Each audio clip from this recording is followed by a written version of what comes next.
श्री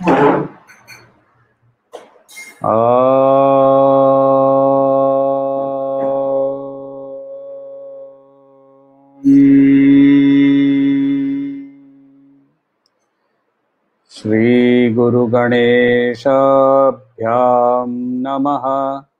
हरिः ओम। गीता स्वाध्याय 129वें सेशन में आपका स्वागत है। और अभी हम अध्ययन कर रहे हैं चैप्टर 8, 8वां अध्याय अक्षर ब्रह्म योग।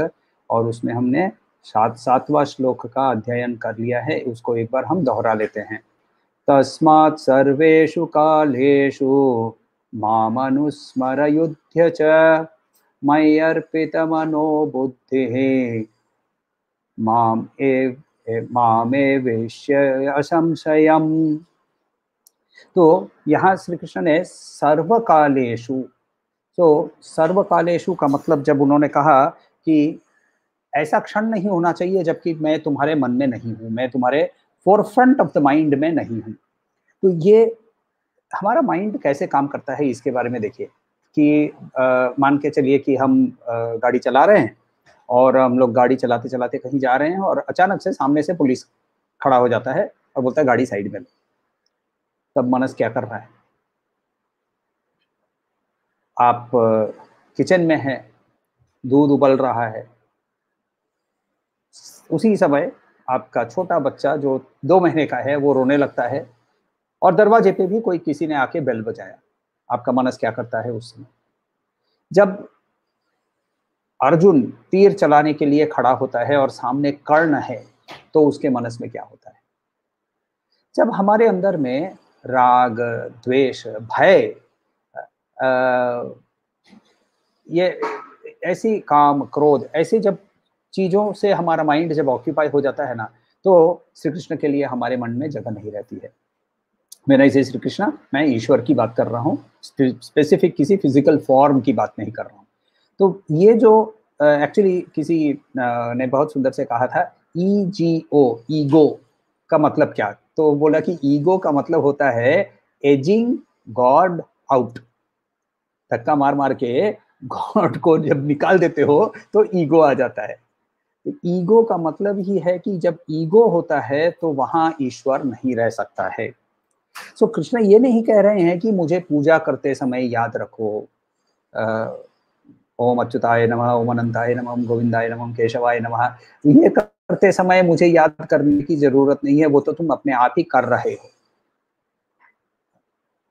तुम जब केदारनाथ के सामने खड़े होगे तो वहां तुम मुझे याद करने की जरूरत नहीं है, क्योंकि वहां वो अपने आप ही तुम मुझे याद करोगे। गुरुदेव कहते थे कि हिमालय के अंदर में रहते समय, गंगा के किनारे रहते समय, उत्तरकाशी के अंदर में वहां चलमान ब्रह्मन गंगा के रूप से चल रही है, स्थिर ब्रह्मन वहां पूरे पहाड़ों के अंदर में है, ज्ञानमय ब्रह्मन ऋषियों के रूप में है। वहां तो ब्रह्मन ही तुमको दिखेगा। नीचे जाओ, हरिद्वार पार करो, वापस जाओ कलकत्ता, बॉम्बे, और वहां गाड़ी चलाने के समय ब्रह्मन को याद रखो। ये है तस्मात् सर्वेषु कालेषु। तो ये जो तस्मात् सर्वेषु कालेषु मुझे याद रखो, ये इसके लिए ये बहुत सहज नहीं है ऑब्वियसली। और मगर यही है एक्चुअली गीता का ना प्रैक्टिकल एस्पेक्ट्स का ब्यूटी।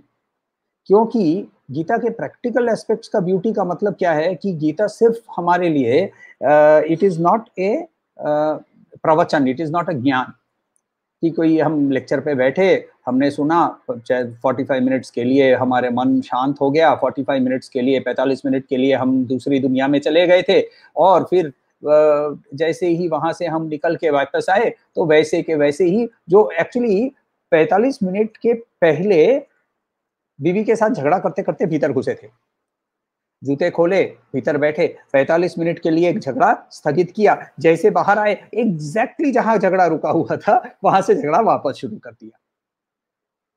तो ये है जब हम इसको फिलॉसफी या इम्प्रैक्टिकल चीजों के हिसाब से देखते हैं। मगर यहाँ देखिए, श्री कृष्ण ने पहले ही कहा था चैप्टर 7 के अंदर में, ज्ञान विज्ञान योग मैं तुमको अनुभव करवा के रहूंगा, और अनुभव करने के लिए प्रैक्टिकल एक्सपीरियंशियल ट्रूथ्स और एक्सपेरिमेंट्स हमें वो देने वाले हैं या दे रहे हैं। तो इसीलिए वो यहाँ क्या बोल रहे हैं कि मुझे सब कुछ तुम्हें ऑफर करना है। मया अर्पित मनोबुद्धिर, मुझे मन और बुद्धि सब कुछ तुम्हें अर्पण कर देना है। मन बुद्धि बोल रहे हैं, शरीर नहीं बोल रहे हैं, क्योंकि द एजम्पशन इज कि शरीर जड़ है और वो मन और बुद्धि के ही प्रेरणा से चलता है, और इसीलिए शरीर को अर्पण करने की बात नहीं हो रही है, यहाँ मन और बुद्धि को अर्पण करने के लिए। यहाँ वो बोल रहे हैं कि every action, every emotion, every thought, ये सारा ही तुम ईश्वर को अर्पण करो। और इसीलिए चैप्टर 4 के अंदर में हम लोगों को क्या बताया था? ब्रह्मार्पणम ब्रह्म हविः ब्रह्माग्नौ ब्रह्मणाहुतम ब्रह्मैव तेन गंतव्यम ब्रह्म कर्म समाधिना। तो ये क्यों बताया ऐसा? क्योंकि वो ये वहां क्या बोल रहे हैं कि सब कुछ around me, everything is Brahman, even the action is Brahman. So जो ऑफरिंग कर रहा हूं वो भी ब्रह्मन है, जिसे मैं ऑफर करने वाला हूं वो भी ब्रह्मन, रिसीवर है, और जो ऑफर कर रहा है वो भी ब्रह्मन है। ये इसका रियल सेंस अब हम लोगों को समझ में आने लगता है जब यहाँ ये बोलते हैं मयार्पित मनोबुद्धि ही।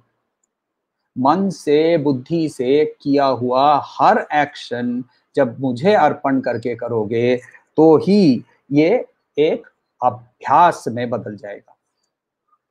ये अभ्यास में क्या बदल जाएगा उसके बारे में श्री कृष्ण अगले श्लोक में बोल रहे हैं। श्लोक नंबर 8, 8वां श्लोक ले लीजिए। अभ्यास योग युक्तेन चेतसा नान्यगामिना परमं पुरुषं दिव्यं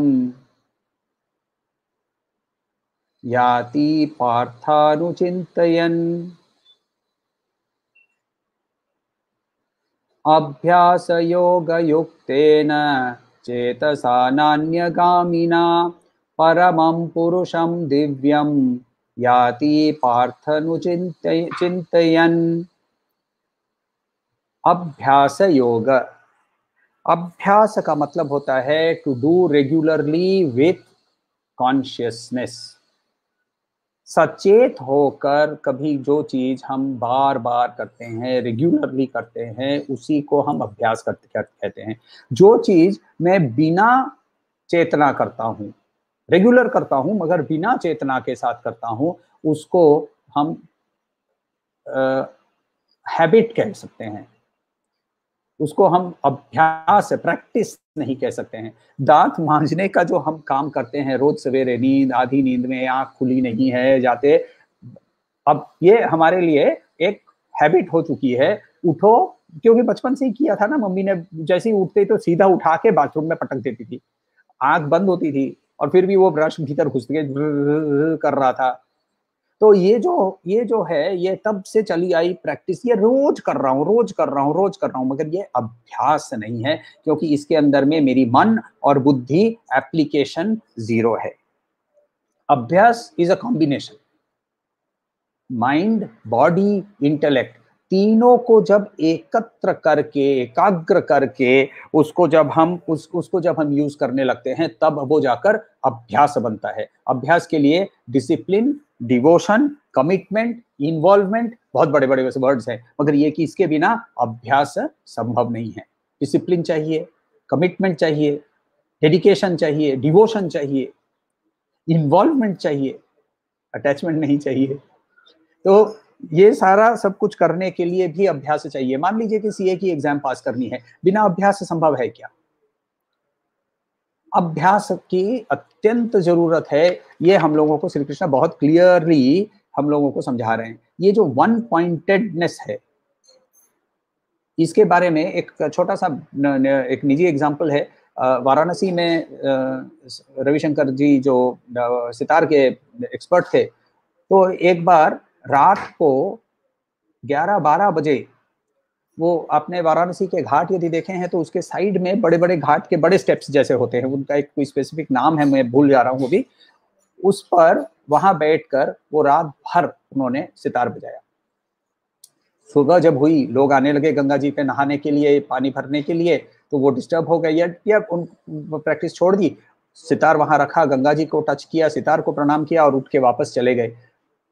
सारी रात प्रैक्टिस कर रहे थे। क्यों कर रहे थे? अगले दिन उनका 1971 में बीटल्स के साथ वहाँ जो कॉन्सर्ट होने वाला था, उसके लिए वो रवाना होने वाले थे टू द यूएस। और रवाना होने के पहले वो वहां क्या बजाएंगे और क्या करेंगे, उसकी प्रैक्टिस यहाँ कर रहे थे। He was already Padma Bhushan या पद्म विभूषण, जो भी उनको जो ये पद्म कोई मिला हुआ था, वर्ल्ड फेमस सितारिस्ट थे। उसके बावजूद वहां बैठकर वैसे प्रैक्टिस करना क्या जरूरत थी? तो पंडित ओमकारनाथ ठाकुर, और एक म्यूजिशियन की बात करता हूँ कि सूरत में उस समय बहुत ठंड पड़ती थी, और सूरत में वो उनके वरांडे पे बैठकर ठंड के समय गाना गाते, वो प्रैक्टिस करते थे। और वो प्रैक्टिस जो करते थे, पसीना होता था और पसीना उठा उठा कर पोंछ कर वो लोटे में निचोड़ते थे। और उनका प्रैक्टिस का वो एक्चुअली वो नापदंड था कि वो पसीने से लोटा भर नहीं जाए तब तक यहाँ से मैं उठूंगा नहीं। पंडित ओमकारनाथ ठाकुर पहुंचे हुए संगीतकार थे, उनको ये प्रैक्टिस करने की क्या जरूरत थी? तो इसीलिए श्री कृष्ण बहुत क्लियरली कह रहे हैं कि whether it is in the material world और whether it is in the spiritual world, आपको यदि कुछ भी अचीव करना है तो उसके लिए रिलेंटलेस प्रैक्टिस की जरूरत है, रिलेंटलेस प्रैक्टिस की जरूरत है। तो इसीलिए श्री कृष्ण कहते हैं कि किस चीज को तुमको प्रैक्टिस क्या करनी है, किस चीज को मन में याद रखना है, तो वहां वो बोल रहे हैं अभ्यास योग युक्तेन चेतसा।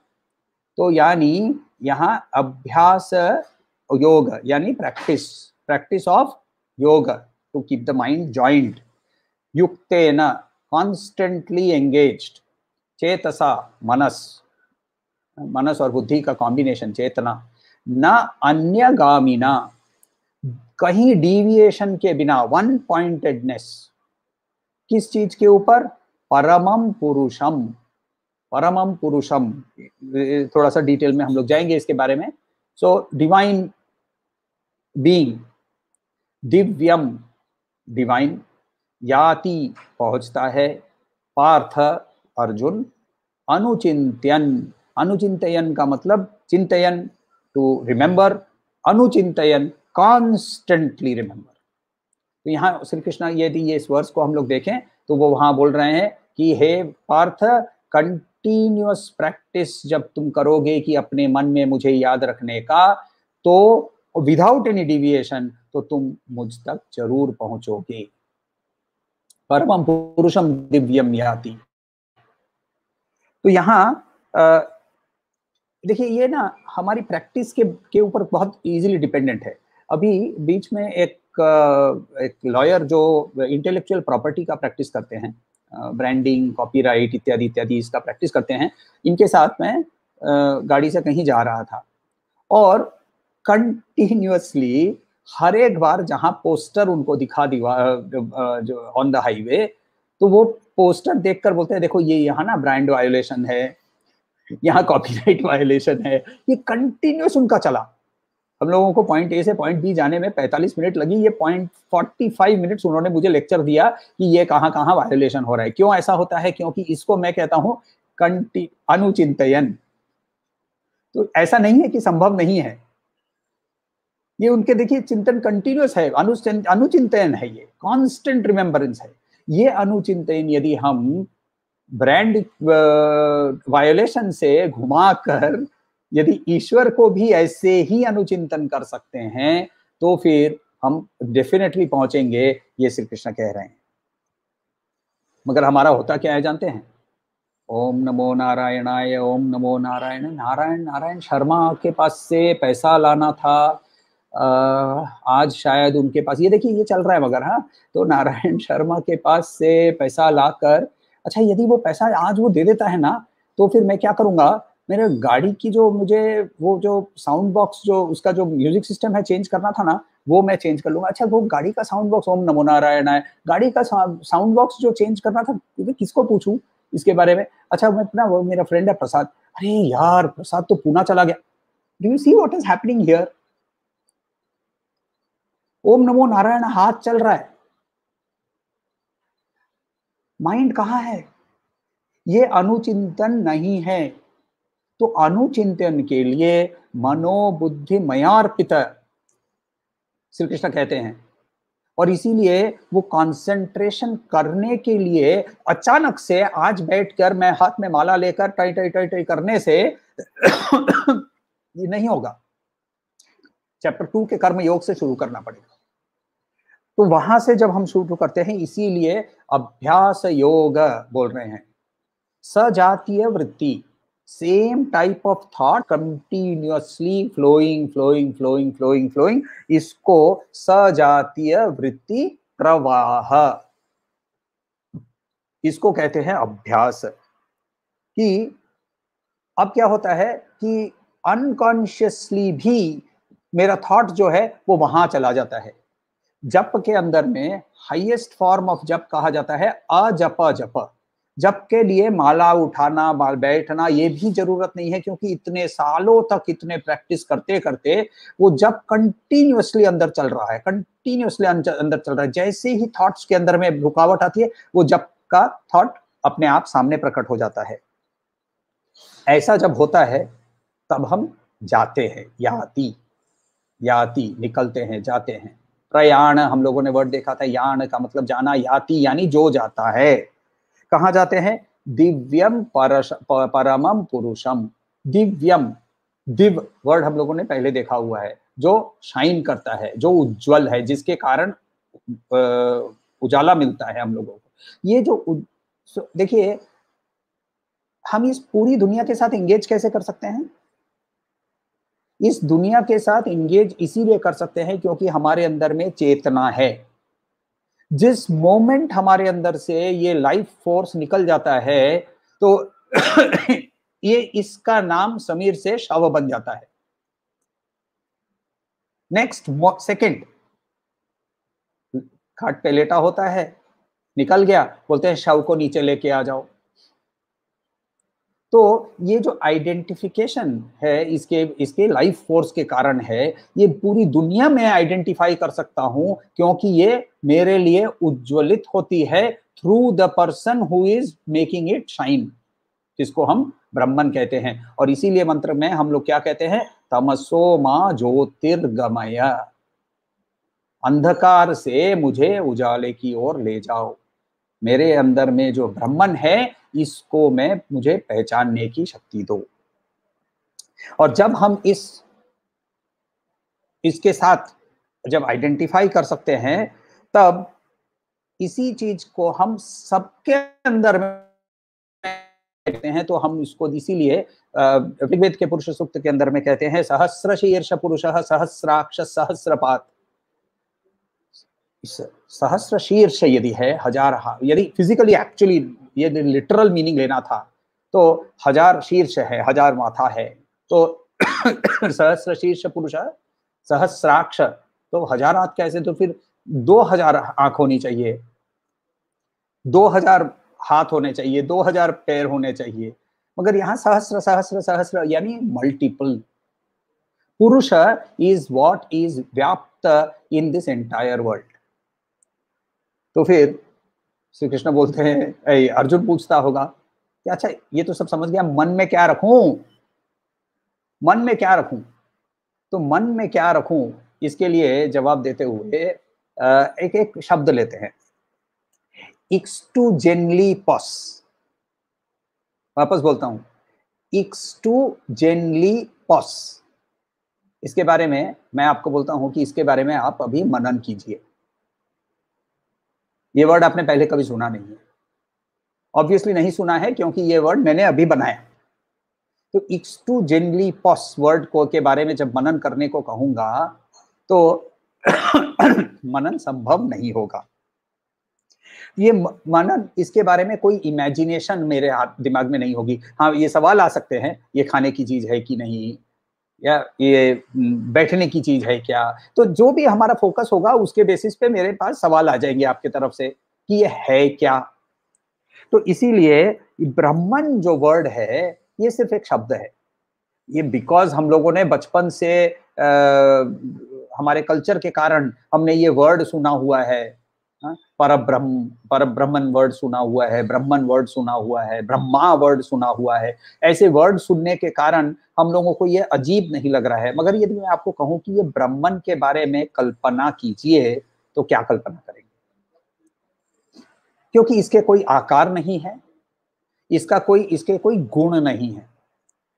और उपनिषद जो है, इसको जो गोल उपनिषद के माध्यम से आता है, ये बहुत एब्स्ट्रैक्ट, एक निराकार, निर्गुण, कंप्लीटली जो आप जिसके साथ आप एंगेज नहीं कर सकते हैं। तो इसीलिए भगवत गीता क्या करती है कि इसी गोल को लेकर इसको थोड़ा सा समझ सके वैसा एक गोल बनाकर हमारे सामने रखती है।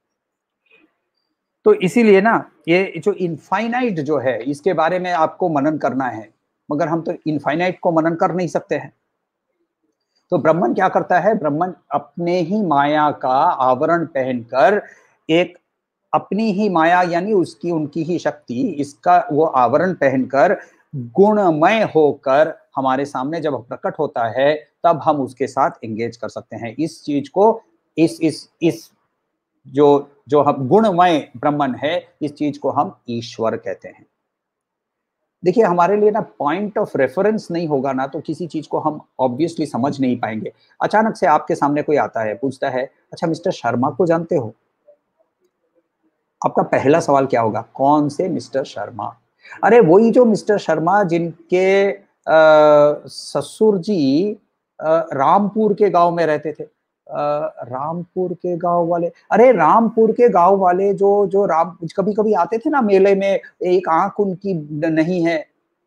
अब ऐसे रेफरेंस करने पर, हाँ हाँ हाँ हाँ शर्मा जी, अच्छा अच्छा अच्छा, क्या हुआ उनको?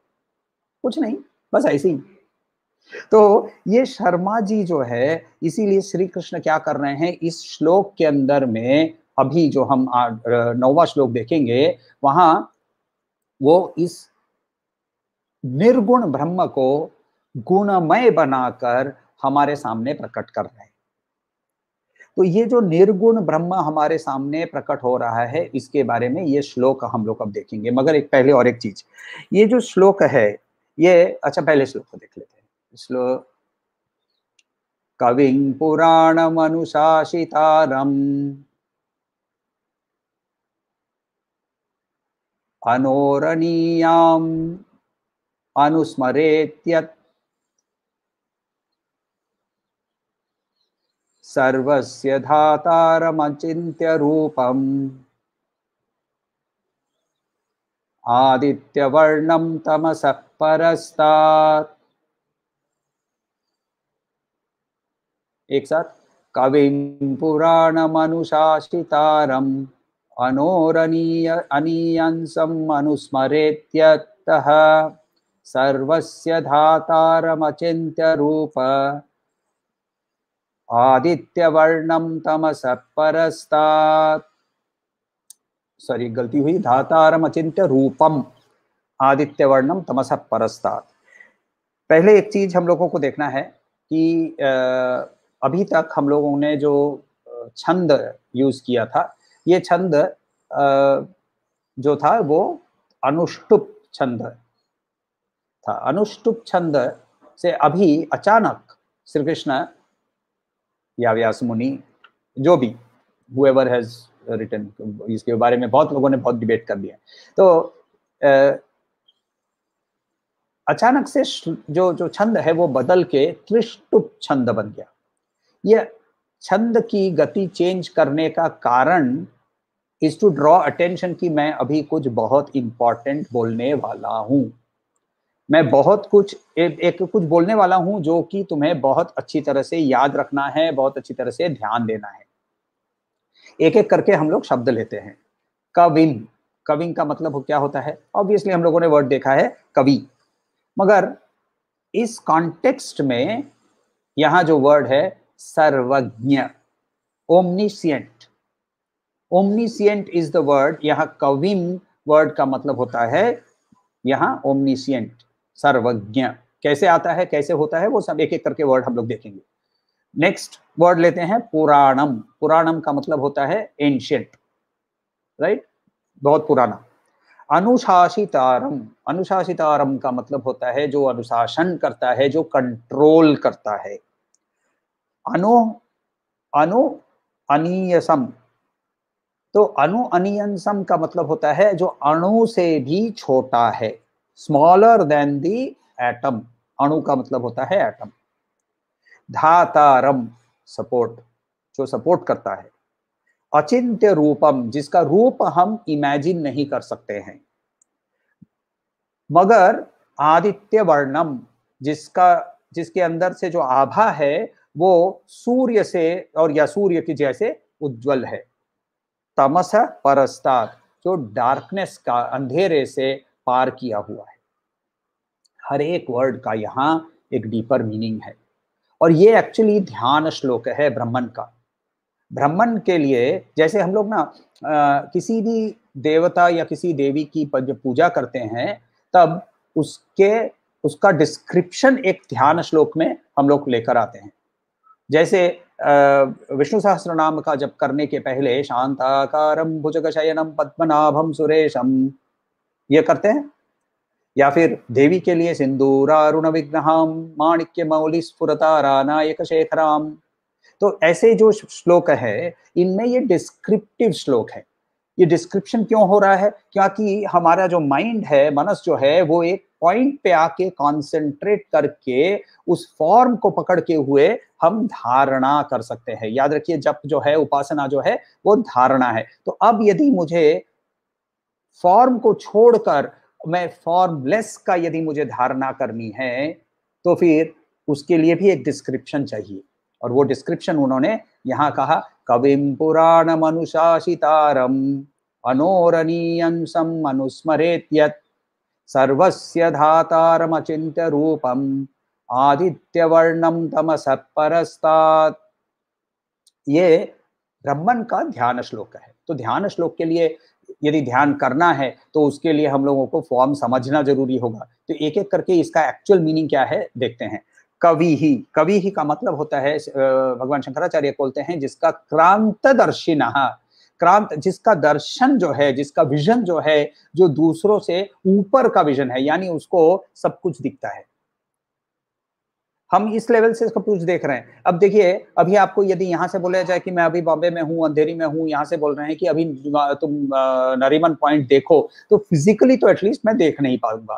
तो यदि मुझे फिजिकली देखना है तो मुझे कोई किसी बलून में या हेलीकॉप्टर में या प्लेन में मुझे ऊपर जाना पड़ेगा, क्रांतदर्शिना होना पड़ेगा। क्रांतदर्शिना होने से मुझे बॉम्बे की पूरी जो परिधि है वो सब कुछ दिखेगी। तो वैसे ही यदि मुझे इस पूरे जगत की सारी ज्योग्राफी देखनी है, पास्ट प्रेजेंट फ्यूचर देखना है, तो मुझे उसके ऊपर चला जाना पड़ेगा, क्रांतदर्शिना यानी कविंग। तो पहला हो गया, उन्होंने इसके बारे में बताया।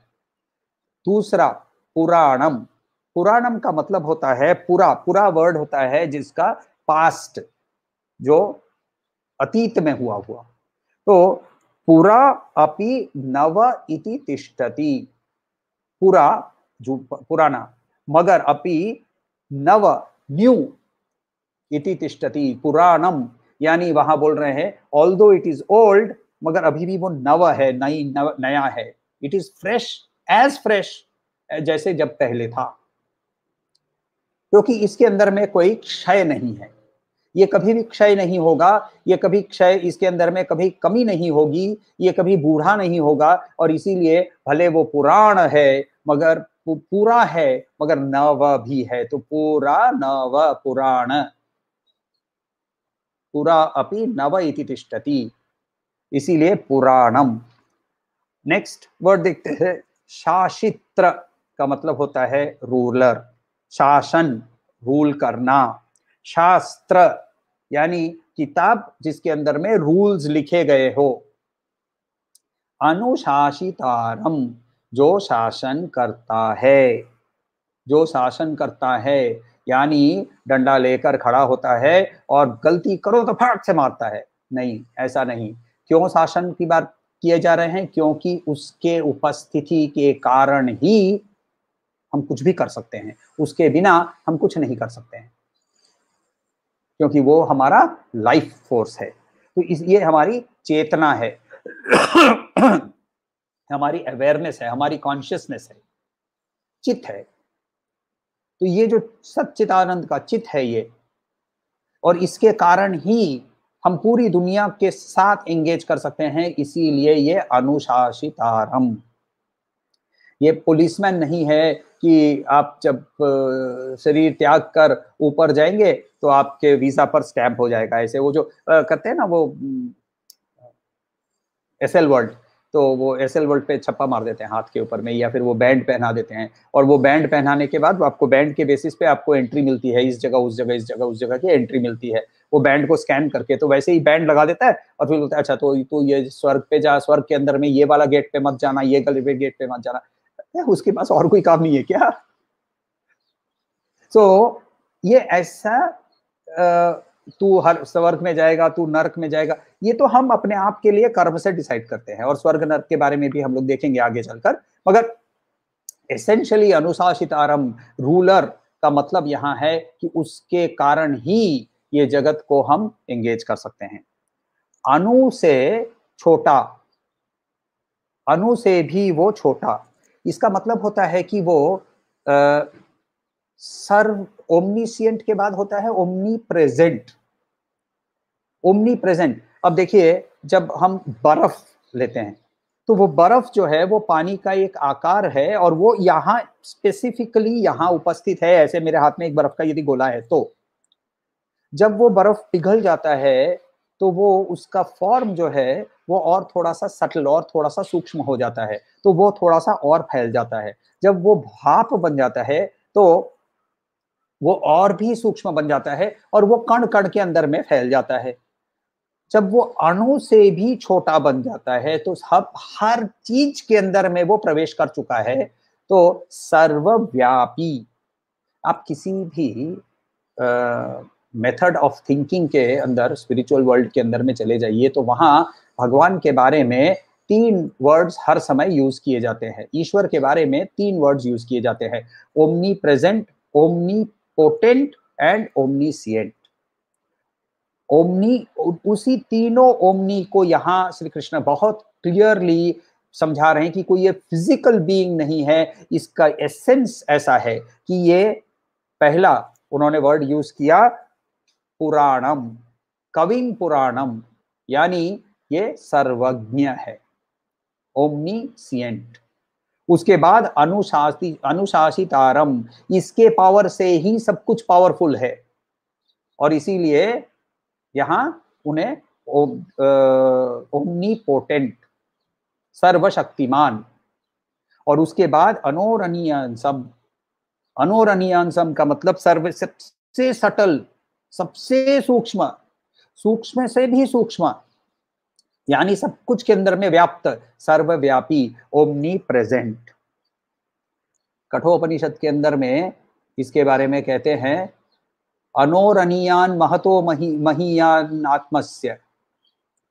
तो कंप्लीट करते हुए जंतो और निहित गुहायाम, तो ये जो है अणु से भी छोटा से छोटा, सबसे छोटा है, मगर साथ में बड़ों, सबसे बड़ी चीज से भी वो बड़ा है, क्योंकि वो सर्वव्यापी है। तो ब्रह्मन का कोई एंड नहीं है, ये पॉइंट पे ब्रह्मन खत्म होता है, यहां से शुरू होता है, ये इनफाइनाइट होते हुए इसका कारण, इससे इसी कारण से उसे महीयान, महतो महीयान आत्मस्य। तो ये ऐसे करके डिस्क्राइब करते हुए उसके बारे में हम लोगों को बताते हैं उपनिषद। फिर बोल रहे हैं धातारम। धातारम का मतलब होता है सब चीज का सपोर्ट है। सपोर्ट किसकी चीज क्या है? जिस पर माया का खेल होने वाला है। माया को खेलने के लिए एक आधार चाहिए। ये जो आधार है, तो उस आधार जो ब्रह्मन है, ये माया का आधार, यानी सब कुछ का, प्रकृति जो है इसका आधार यदि ब्रह्मन है तो सब कुछ का आधार है वो। एंड हेंस ये ब्रह्मन जो है सब चीज का निमित्त कारण बनता है, प्रकृति उपादान कारण बनता है, ये बनती है। ये हम लोगों ने पहले भी देखा हुआ है, उपादान कारण और निमित्त कारण। घड़ा बनने के समय उसका उपादान कारण मिट्टी है, निमित्त कारण घड़ा बनाने वाला कुम्हार है। वैसे ही इस पूरी प्रकृति का, ये पूरी जगत का बनने का निमित्त कारण जो है वो ब्रह्मन है, उपादान कारण प्रकृति है। तो इसीलिए वो धातारम। फिर बोल रहे हैं वो अचिंत्य रूपम। अच्छा, बोल रहे हैं कि ध्यान करो मगर उसका रूप जो है वो अचिंत्य है। मगर वो अचिंत्य होने से हम ध्यान कैसे करेंगे, तो उसको समझाने के लिए तुरंत नेक्स्ट वर्ड्स यूज करते हैं आदित्य वर्णम। मगर अचिंत्य रूपम का मतलब होता है कि जब ही हम किसी फाइनाइट को इनफाइनाइट इनफाइनाइट को फाइनाइट करने की किसी नाम या रूप से उसको सीमित करते हैं, तब हम उसको डिफाइल करते हैं। To define God is to defile God, ये स्वामी विवेकानंद बोलते हैं। तो इसीलिए यहां क्या होता है कि जब हम कोई डिस्क्रिप्टिव वर्ड्स से उनको डिस्क्राइब नहीं कर सकते हैं, तब हमारा मन भी ना वहां फेल कर जाता है। यतो वाचोर निवर्तन्ते अप्राप्य मनसा सहा, तैत्तिरीय उपनिषद ने कहा हुआ है, ये श्लोक हम लोगों ने पहले भी देखा हुआ है कि जहां जाकर मन जो है, मन और शब्द जो है वो वापस घूमकर वापस आ जाते हैं और घूमकर भीतर चले जाते हैं, इंटरनलाइज हो जाते हैं। फिर बोल रहे हैं आदित्य वर्णम, जिसकी प्रकाश से बाकी पूरी दुनिया प्रकाशित है। ये उसके जो जो चेतना है, ये चेतना ही हमारे लिए, ये उसको हम कहेंगे जो आदित्य वर्णम। वेदाहमेतं पुरुषं महान्तम् आदित्य वर्णम तमसः परस्तात्। तो यहां बहुत क्लियरली बोलते हैं वेदाहमेतं पुरुषं महान्तम। तो ये जो ग्रेट बीइंग पुरुष महान्तम, पुरुषम महान्तम, जो सूर्य के भांति सारे अंधकार को पार करते हुए उज्जवल है, इसको मैं ध्यान करता हूं। तो उसको ध्यान करने से ही मृत्यु को हम पार कर सकते हैं। देखिए, लाइट को देखने के लिए हमें क्या चाहिए? लाइट को देखने के लिए क्या चाहिए? लाइट को देखने के लिए हमें आंखें चाहिए। अंधकार को देखने के लिए क्या चाहिए? वही आंखें चाहिए। अंधकार को भी देखने के लिए आंखें चाहिए। मान लीजिए आप एकदम अंधेरे एक रूम के अंदर में घुसते हैं, आंखें खुली हैं, कुछ दिख नहीं रहा है, तो आपको क्या अनुभूति होती है? यहां अंधेरा है। मगर आंखों को आंख है ये समझने के लिए क्या चाहिए?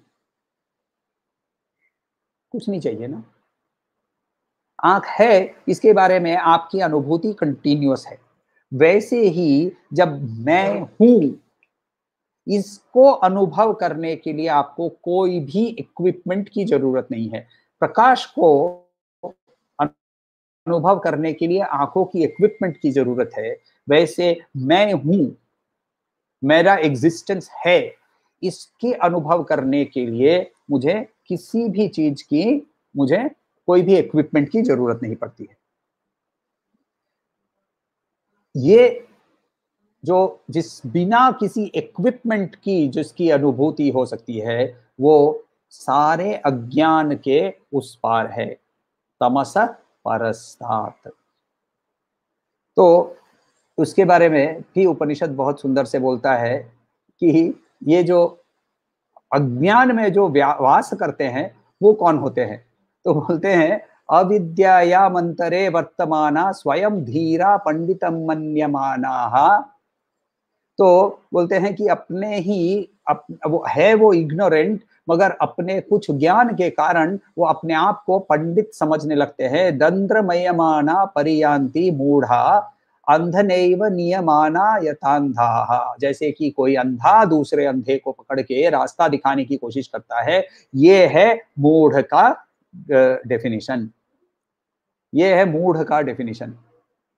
और इसीलिए भज गोविंदम के अंदर में वो कहते हैं कि तुमको यदि वहां पहुंचना है तो कामम क्रोधम लोभम मोहम त्यक्तात्मानं भावये कोहम आत्मज्ञान विहीन मूढ़ाः ते पच्यन्ते नरक निगूढ़ाः। भज गोविंदम भज गोविंदम। काम, क्रोध, लोभ, मोह, इसको जब तक तुम त्याग नहीं करोगे और तुम अपने आप के रियलिटी के बारे में सोचोगे नहीं, तुम भावय को हम, आत्मज्ञान विहीन तुम मूढ़ हो, हे भगवान शंकराचार्य कहते हैं।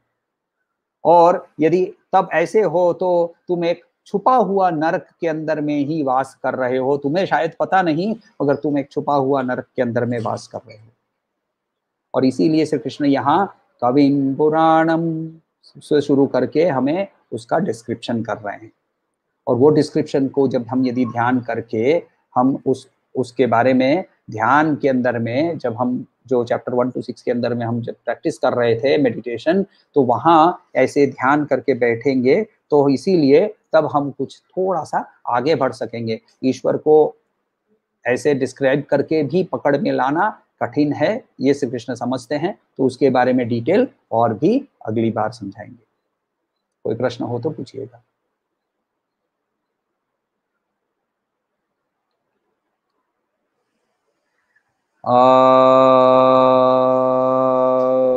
शांति शांति शांति।